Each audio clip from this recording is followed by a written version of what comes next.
ಮಹಿಳಾ ಮೀಸಲಾತಿಗೆ ಸೋಲಾಗಲಿಲ್ಲ, ಇವರ ಕುಟಿಲ ತಂತ್ರಗಳಿಗೆ ಸೋಲಾಗಿತ್ತು. ಭಾರತೀಯ ಜನತಾ ಪಾರ್ಟಿ RSS ಅವರ ಕುಟಿಲ ತಂತ್ರ ಏನು ಅಂತ ಹೇಳಿದ್ರೆ, ಈ ದೇಶದಲ್ಲಿ ಸಾವಿರಾರು ಲಕ್ಷಾಂತರ ಜನ ಈ ದೇಶಕ್ಕೆ ಸ್ವಾತಂತ್ರ್ಯಕ್ಕೋಸ್ಕರ ಪ್ರಾಣ ತ್ಯಾಗ ಮಾಡಿ, ಸರ್ವಸ್ವವನ್ನು ತ್ಯಾಗ ಮಾಡಿ ಈ ದೇಶಕ್ಕೆ ಸ್ವಾತಂತ್ರ್ಯ ತಂದುಕೊಟ್ಟಂತಹ ಈ ಮಹಾನ್ ಸ್ವತಂತ್ರ ಭಾರತದಲ್ಲಿ ಕುಟಿಲ ತಂತ್ರದಿಂದ ಅನಾಯಾಸವಾಗಿ ಅಧಿಕಾರವನ್ನ ಹಿಡಿಯಲು ಪ್ರಯತ್ನ ಮಾಡಿದಂತಹ RSS ಭಾರತೀಯ ಜನತಾ ಪಾರ್ಟಿಯವ್ರನ್ನ ಲೋಕಸಭೆಯಲ್ಲಿ ವಿಫಲ ಮಾಡಿ, ಅಂದ್ರೆ ರಾಹುಲ್ ಗಾಂಧಿ ಅವರಿಗೆ ಅಭಿನಂದನೆ ಸಲ್ಲಿಸಬೇಕಾಗತ್ತೆ. ಯಾಕಂದ್ರೆ ಈ ಕುಟಿಲ ತಂತ್ರವನ್ನ, ಇದು ದೊಡ್ಡ ಒಂದು ಚಕ್ರ ವ್ಯೂಹವನ್ನೇ ಭೇದಿಸಿ ರಾಷ್ಟ್ರದ ಗೆಲುವು ಮತ್ತು ಸ್ವತಂತ್ರ ಭಾರತದ ಸಂವಿಧಾನದ ಗೆಲುವು, ಅದನ್ನ ನಾವು ನಿನ್ನೆ ನೋಡಪ್ಪ ಒಂದು ಒಳ್ಳೆಯ ಚರ್ಚೆ ಆಯ್ತು ಪಾರ್ಲಿಮೆಂಟ್ ಅಲ್ಲಿ.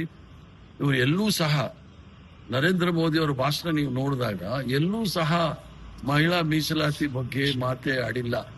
ಅವರು ಮಾತಾಡಿರ್ತಕ್ಕಂಥದ್ದು ಡಿಲಿಮಿಟೇಷನ್ ಮೇಲೆ ಮಾತಾಡಿರ್ತಕ್ಕಂಥದ್ದು, ಇದು ನೋಡಿದಾಗ ಇದು ಕುಟಿಲ ತಂತ್ರವೇ. ಆದ್ರಿಂದ ಈ RSS ಮತ್ತು ಭಾರತೀಯ ಜನತಾ ಪಾರ್ಟಿಯ ಈ ತಂತ್ರಗಳನ್ನ ಸೋಲಿಸಿದಕ್ಕೆ ನಿಜವಾಗ್ಲೂ ರಾಹುಲ್ ಗಾಂಧಿ ಅವರು ಅಭಿನಂದನಾರ್ಹರು. ಅದ್ರ ಜೊತೆಗೆ ಎಲ್ಲ ವಿರೋಧ ಪಕ್ಷದ ನಾಯಕರೆಲ್ಲ ಸಹ ಒಂದಾಗಿ ಸಂವಿಧಾನವನ್ನ, ಈ ರಾಷ್ಟ್ರವನ್ನು ಯಾವ ರೀತಿ ಕಾಪಾಡಬೇಕು ಅನ್ನೋದನ್ನ ತೋರಿಸ್ಕೊಟ್ಟಿದ್ದಾರೆ.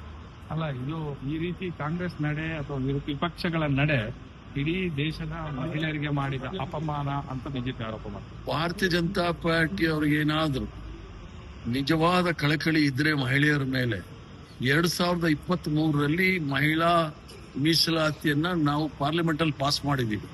ಅದಕ್ಕಿಂತ ಮೊದಲು 2010ನೇ ಇಸ್ವಿನಲ್ಲಿ ಸೋನಿಯಾ ಗಾಂಧಿ ಅವರು ರಾಜ್ಯಸಭೆಯಲ್ಲಿ UPA ಸರ್ಕಾರ ಇದ್ದಾಗ ಅದನ್ನ ಪಾಸ್ ಮಾಡಿಸಿದ್ರು. 2023ರಲ್ಲಿ ಪಾಸ್ ಮಾಡಿರ್ತಕ್ಕಂಥ ಈ ವಿಧೇಯಕವನ್ನ ಇವ್ರು ಯಾಕೆ ಅನುಷ್ಠಾನಕ್ಕೆ ತರಲಿಲ್ಲ? 24ರಲ್ಲಿ ಇವ್ರು ಅನುಷ್ಠಾನಕ್ಕೆ ತರಲಿಕ್ಕೆ ವಿಚಾರಗಳಿತ್ತು. ಅಂದ್ರೆ ಇವರು ಕೇವಲ ಮೊಸಳೆ ಕಣ್ಣೀರ್ ಹಾಕೋ ಜನ. ಇವರಲ್ಲಿ ಏನಾದರೂ ಮಹಿಳೆಯರ ಬಗ್ಗೆ ಕಾಳಜಿ ಇದ್ರೆ, ಭಾರತೀಯ ಜನತಾ ಪಾರ್ಟಿಯಲ್ಲಿ ಎಷ್ಟು ಜನ ಮಹಿಳೆಯರು ಮಂತ್ರಿಗಳಿದ್ದಾರೆ ಕೇಂದ್ರ ಸರ್ಕಾರದಲ್ಲಿ, ಅವರ ಬೇರೆ ಬೇರೆ 21 ರಾಜ್ಯಗಳಲ್ಲಿ ಅವರ ಸರ್ಕಾರ ಇದೆ, ಎಷ್ಟು ಜನ ಮಹಿಳಾ ಮಂತ್ರಿಗಳಿದ್ದಾರೆ ಅಂತ ಹೇಳಿ ಯಾವುದೋ ಒಂದು ಆಫ್ ಟಿಕೆಟ್ ಇಲ್ಲಿ ದೆಹಲಿಯಲ್ಲಿ ಒಂದು ಮಹಿಳೆಯನ್ನ ಮುಖ್ಯಮಂತ್ರಿ ಮಾಡಿದ್ದಾರೆ. ಅವ್ರ ಕೈಲಿ ಏನೂ ಇಲ್ಲ. ಆದ್ರಿಂದ ಇದು ಮೊಸಳೆ ಕಣ್ಣೀರ್ ಅಷ್ಟೇ ಮಹಿಳೆಯರ ಬಗ್ಗೆ. ಮೀಸಲಾತಿ 23ರಲ್ಲೇ ಅದು ಪಾಸ್ ಆಗಿದೆ. ಇವರು ಮೀಸಲಾತಿ ಅಂತ ಬಂದ್ರೆ ನಾವು ತಯಾರಿದ್ದೀವಿ ಅದನ್ನ ಮಾಡ್ಲಿಕ್ಕೆ. 543ರಲ್ಲಿ ಮಾಡಬಹುದಲ್ಲ. ಈಗ ಏನು ಜನಗಣತಿ ಆಧಾರದ ಮೇಲೆ ಮಾಡಿದ್ರು, ಅದು 2011ರಲ್ಲಿ ಮಾಡ್ಬೇಕಾದ್ರೆ 543ರಲ್ಲಿ ಮಾಡ್ಬೋದು.